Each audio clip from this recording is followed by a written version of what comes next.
So yesterday, rather big news was teased when it was released that one Joe Biden, who had dodged, ducked, avoided like the plague, all of this conversation about allegations from Tara Reade, finally said he was going to sit down on Morning Joe and talk about it. Mika Brzezinski was the one to ask Joe Biden, just her, them two, one on one, did you do it, Joe? Let's hear the clip. Did you sexually assault Tara Reade? No, it is not true. I'm saying unequivocally, it never happened. And it didn't. It never happened. Now, Biden was further asked whether there was a complaint against him at the University of Delaware. This was one of those other things where people wanted to know whether or not the allegations were also there, and they were not allowing that information to come out. Let's hear the clip of Biden answering this. As we await for the records from the National Archives, are you absolutely certain? Are you absolutely positive there is no record of any complaint by Tara Reade against you? I am absolutely positive that no one that I'm aware of ever has been made aware of any complaint, a formal complaint made by or a complaint by Tara Reade against me at the time this allegedly happened 27 years ago, or until I announced for I guess it was in April or May of this year. Those were a lot of caveats you added in there, Mr. Biden. Business Insider reported that Biden had people dispatched to the University of Delaware on at least one occasion to search the collection in the spring of 2019. Now, again, Biden dodged this conversation for as long as he could, but the pressure that was on mainstream media was ratcheted up over the last week as this interplay between the level of hypocrisy in the way they're handling this as compared to the Kavanaugh hearings, but also with the new stories that came out adding corroborating evidence to Reade's account, from Larry King, a call that her mom made to Larry King back in the 90s. Also, her neighbor coming forward saying that she was told about the story at the time. To discuss, we're joined by China Dickerson, National Political Director for Forward Majority. China, welcome back to the show. How are you? Good afternoon. I'm doing well. How are you? I'm doing all right. We're cabin fever, but we're doing okay. So let's go into this a little bit more. So Mika confronted Joe Biden with a contradiction of his position versus the Kavanaugh position, because Biden has argued once before you should believe women if they come forward. Well, now this is somewhat of an awkward position. So let's hear Biden try to explain the difference between what was taking place with Ford versus what's taking place with Reade. Vice President, as it pertained to Dr. Ford, everyone wanted, high-level Democrats said she should be believed, that they believed it happened. You said if someone like Dr. Ford were to come out, the essence of what she is saying has to be believed, has to be real. No, why? I know what I said. It has to why be. Is it real for Dr. Ford, but not for Tara Reade? Because the facts are look, I'm not suggesting she had no right to come forward. And I'm not saying any woman, they should come forward. They should be heard. And then it should be investigated. It should be investigated. And if there's anything that is consistent with what's being said, and she makes the case or the case is made, then it should be believed. But ultimately, the truth matters. The truth matters. China, are they going to replace Joe Biden? I mean, because there are several contradictions here that make it somewhat problematic. Whether Biden did it or not, let's put aside for the moment whether Biden is innocent or guilty, because as a flat fact, it is impossible for us to know. You lean one side or the other. But this is somewhat problematic for the party that went after Kavanaugh in this way to basically now act as if we believe women except when they're politically disadvantageous to us. Is the Democratic Party going to dump Biden for somebody else?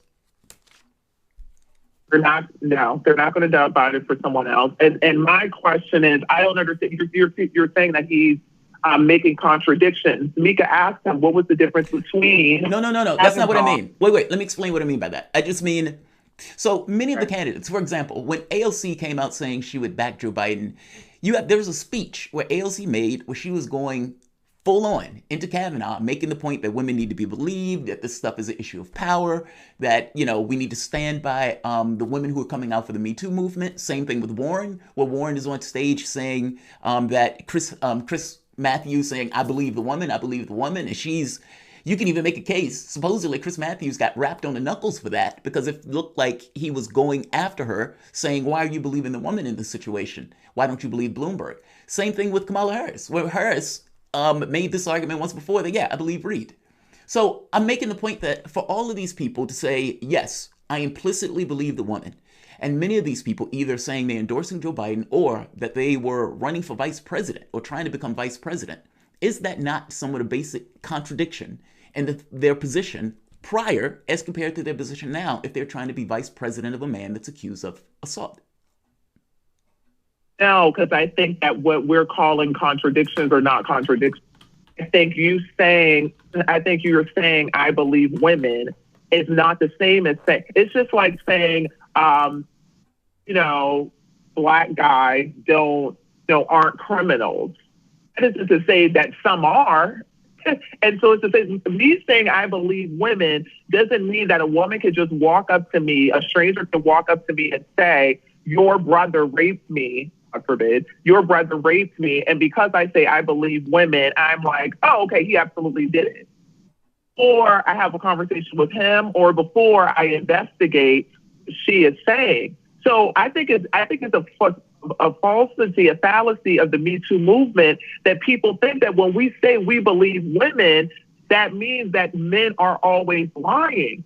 We need to totally get out of that. In the case of Kavanaugh, Lacey Ford, the doctor, she sat up and she talked about the incident.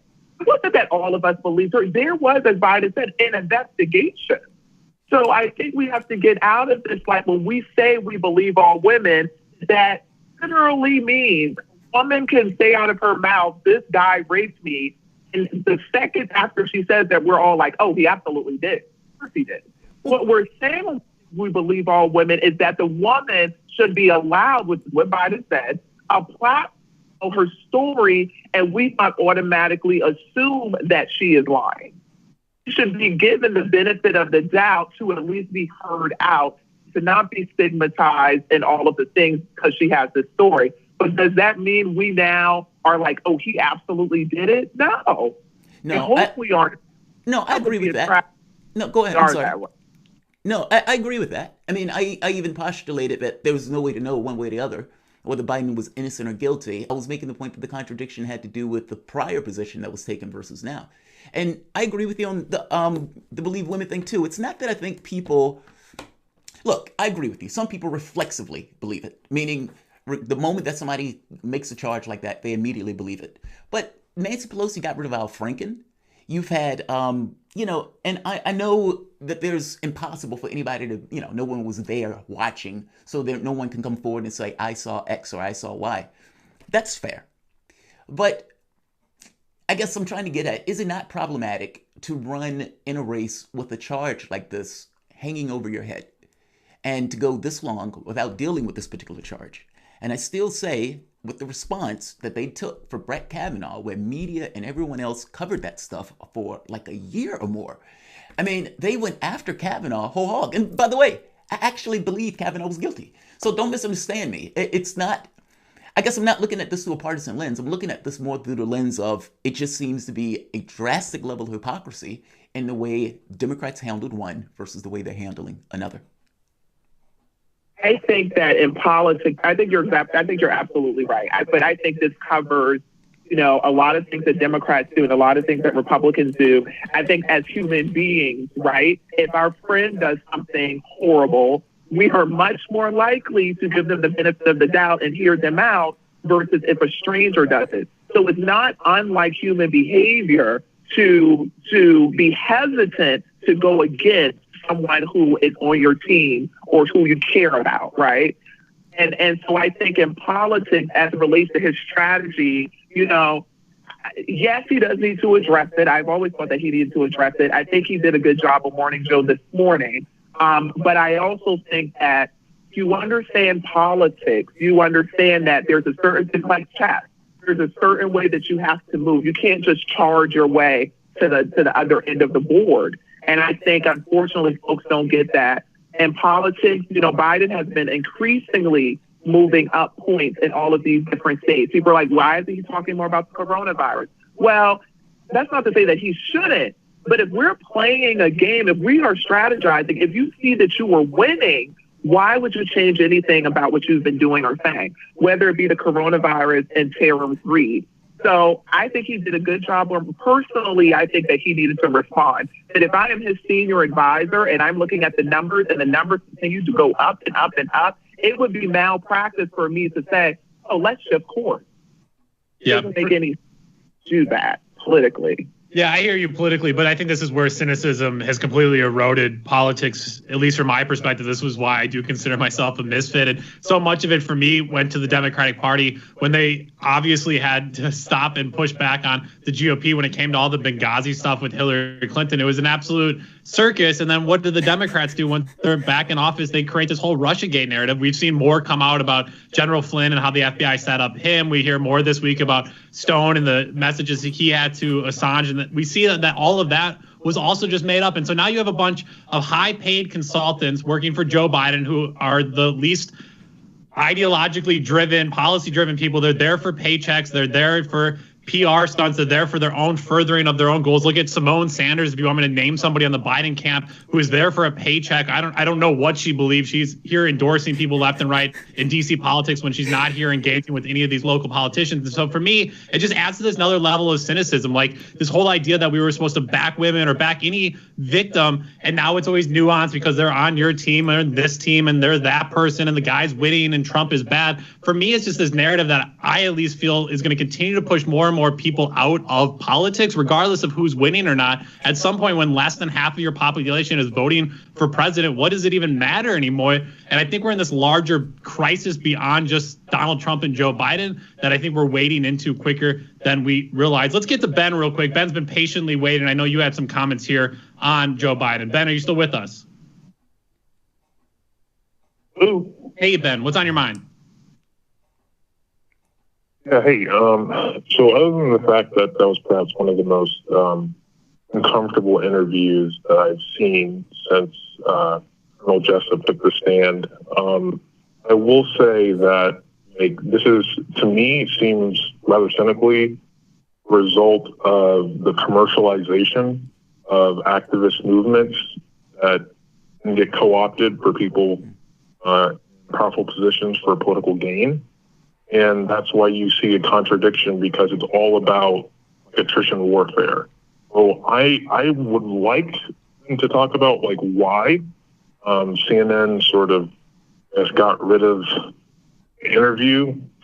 But as far as how damning it is, you mentioned black people as criminals before, but think about the class difference. Chances are that the black teenager isn't going to have the same infrastructure in place to defend themselves as, say, the vice president. So I kind of don't think that's a comparison, but that's just my opinion. Yeah. Thanks, Ben, for the call. Greatly appreciated. China, I mean, what do we make of this moving forward? He comes out on national television. He says this thing. Obviously, it's beyond limit of statute, so the police aren't going to investigate this. So was she heard? Biden was heard. Are we done with? I mean, what's kind of the long-term consequences of it, and how does this move forward now? I think the long-term, so this is back to, Jamal and I were talking about, there needs to be a serious conversation, and it won't be had because, we have put politics we have not figured out the line, right, between politics and everyday dealing with stuff, right? And I think that there needs to be a conversation that is, okay, when we say that we believe women, when we talk about patriarchy, we talk about white supremacy, when we talk about these things, what does that mean? Is there a blanket rule or are there exceptions to the rule? Which is what I think the criticism for Joe is that he's somehow being provided as an exception to the rule, right? And that's where the hypocrisy is. But I don't think that he's being the exception to the rule. I actually think he's saying, which is what I've been saying the entire time, yes, if a woman comes forward and says that someone molested her or assaulted her, I shouldn't automatically say, oh, because I know the guy, because the guy's my brother or my father or my friend, Bob, right? Because I know the person, there's no way he could have done it. No, But at the same time, you should not, no one should just be able to, as an African-American woman, my people have a history of going through this. No one should just be able to pop up and say, this person did something to me, I'll hang them from the cross. That's also not the way that things should go. And we have, African Americans have a horrible history of those assumptions being made in this country. So I can't be on board with believing all women means that she could just say whatever she wants to say, and then we're like, Joe Biden is guilty, and we should throw him out of the party. But that's that's not fair. I mean, because I don't think Bob or I postulated that Joe Biden is guilty, kick him out of the party. I think our issue is one of a political issue. I mean, from a legal standpoint, the statute of limitations is passed. And so the issue for Biden is more so political. Does this put Biden in a situation where a lot of women just don't vote for him who might have voted for him otherwise because they're like, yeah, I need to have standards in my politics. Or men as well, or non-gender binary people also are very critical of this stuff. Exactly. People who just say, look, I don't know if the guy did it or not, but I can't put my name on the ballot for this person. That's why I don't entirely agree with the Biden is winning stuff. I mean, the campaign hasn't necessarily ratcheted up. When Clinton was running against Trump, in every swing state, Clinton was winning by like 10 points. She ends up losing all of those swing states. And I got to be honest, I haven't seen anything from Biden that has instilled me with any level of confidence that he's going to be able to run this election in any real terms. And then you have this situation come up. And in fact, let's hear one more point. Nancy Pelosi, and Bob is going to like this one. Nancy Pelosi is being asked about Biden, because they started going to the other people and saying, hey, what do you think about this, to get people on the record. All of these people, many of which were crying during the Kavanaugh hearings, no issue with us, I believe Biden. Let's hear Pelosi. Pelosi answers this in a very particular way. Biden is Biden. Let's hear this clip. I have complete respect for the whole Me Too movement. I have 4 daughters and 1 son. And there's a lot of excitement around the idea that women will be heard and be listened to. There is also due process, and the fact that Joe Biden is Joe Biden. There's been statements from his campaign, or not his campaign, but his former employees who ran his offices and the rest, that there was never any record of this. There was never any record, and that nobody ever came forward, or nobody ever came forward to say something about it apart from the principal involved. I am so proud. The happiest day for me this week was to support Joe Biden for president of the United States. That was the happiest day for this week. Bob, it was like Thursday. There's been like 3 days this week. That's not a powerful statement, Speaker. Yeah, I think that's a hard statement. And only because it's this, like, the argument, or the core of that particular argument is nobody else came forward but the principal. Nobody else might have known but the principal. How many assaults have taken place in the open daylight? Bob, you made this point about social movement, or Ben made this point about social movements. You're our organizer. Do you have something to respond to that one? No, I mean, I just thought he made a good point, and that's kind of where I think China was also alluding to. We need to have these like serious conversations, but our nation is uncapable, or at least the mainstream media, to be able to do these broader conversations. And what we all often see is kind of the co-optation of these movements. I think of most recently the Parkland shooting that took place, and soon after you had a big protest and movement here in Washington, D.C., and there was like corporate sponsors. There was like the nicest, biggest sound equipment and stage and everything. And it was like the manufacturing of dissent. And therefore, you're never actually truly dissenting from the government or putting pressure on gun companies or those who are having issues with it. There was PSA announcements with Muriel Bowser, the mayor of Washington, D.C., and Justin Timberlake. So those two all of a sudden became the face of the Parkland massacre. Like, it didn't make any sense. And I think we've seen the same thing here, China, with the Me Too movement. If you take from Tarana Burke and the original foundation of what she was looking to do, just to have validity, to let people know they weren't alone, to build some strength through just being seen, was co-opted by celebrities, by the Academy Awards, by Hollywood. You have people with the pins on, you have CNN talking about it and doing town halls. But then the second it actually comes at their person, or the second it actually comes to a point where they're being challenged and you're getting behind the curtain, then all of a sudden it's too much. And I think that's, again, really frustrating to me, because one, the issue never goes addressed. I guess that's maybe my main issue, is like the issues still don't go addressed because we talk about them in these kind of quick flash in the pan for a few weeks, and then we're on to the next topic. Yeah. I really don't understand. No one has been able to say to me Where is the hypocrisy? I don't, we're saying we should have her space to say, because all I'm hearing from everyone else is like, we need to get Joe Biden out of here. This woman made an accusation, which might very well be true. I don't know. She made an accusation. My personal position is that we need to hear her out. Once I've heard her out and I'm now saying, I don't believe her, I am supporting Joe Biden. What is the problem with that? Just like if someone were to say, I don't believe Joe Biden, I believe her. I don't understand why it's okay to believe one way and believe differently in a different circumstance. If I believe Dr. Blasey Ford or whoever else in one instance, I am now obligated to always believe all of the women who say. But China, I guess, do you not think, and again, this is where we're getting into the weeds, and maybe this can be our last point before we move to something else. Is there not more people that have come forward backing Tara Reade's story than they have of Christine Blasey Ford's story? Is there not more evidence around supporting? There's phone calls, there's several neighbors, there's a brother. There are several people that have come and corroborated the story. That did not happen with Christine Blasey Ford. And so if you're just looking at the amount of information, it's hard for me for these people to say, I believe Dr. Christine Blasey Ford, but I don't believe Tara Reade. So regardless of what I think, Bob, or anybody else, it comes back to, again, what the limitations were. And I guess we're stuck again. If it's your side, that's who you believe, regardless of how much there is to be heard. A relationship, if you have a relationship, we are speaking outside of, I wish there was like a psychologist or a sociologist who would speak on this. If someone accused my brother of rape, right, I hear you. Be as easy for me to, or you, who we're good friends. If someone accused you of sexually assaulting them, it's going to be much more difficult, even if they are correct. If they're telling the truth, it's going to be much more difficult for me to believe them. I'm not saying that's right, but that's natural human behavior to want to rally around the person who you have the relationship with. I understand. That's fair. That's fair. I agree.